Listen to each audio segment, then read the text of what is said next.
È un lutto che colpisce l'imprenditoria veneta italiana, l'improvvisa morte a soli 60 anni dell'industriale Andrea Riello, stroncato questa mattina da un malore nel suo ufficio della Riello Sistemi SPA a Minerve nel Veronese, fatale con tutta probabilità un infarto. I soccorsi sono stati immediati, ma Riello non si è più ripreso. Alla guida della società fondata dal padre Pilade nel 1963, uno dei rami della Riello Industries passata ai 4 figli maschi, Riello era stato a lungo impegnato in Confindustria. Dal 2005 al 2009 era stato presidente veneto dell'Associazione Industriali. Tra i molti incarichi anche la presidenza della Fondazione Campiello e i ruoli nei consigli di amministrazione di alcuni dei principali istituti bancari. La scomparsa improvvisa, prematura del manager ha sollevato un'ondata di commozione. L'attuale presidente di Confindustria Veneto, Enrico Carraro, si dice sgomento e pieno di dolore. È per me un esempio indimenticabile di uomo imprenditore. Sentiremo forte e a lungo la sua mancanza.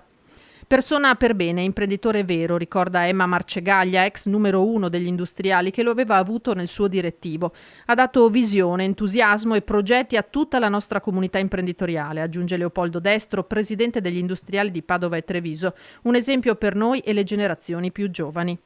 Per la presidente di Confindustria, Belluno Dolomiti, Lorraine Bertone, era un innovatore e un autentico ambasciatore del Made in Italy. Unanime il cordoglio della politica, dal presidente del Veneto Luca Zaia, che lo descrive come un imprenditore illuminato e sempre con il sorriso, al segretario regionale del Partito Democratico Andrea Martella, che ne ricorda la tenacia e lo slancio all'internazionalizzazione. Un grande dispiacere, aggiunge via tweet Enrico Letta. E la lunga serie di attestazioni di stima potrebbe continuare, come continua la sua visione dell'associazione industriali.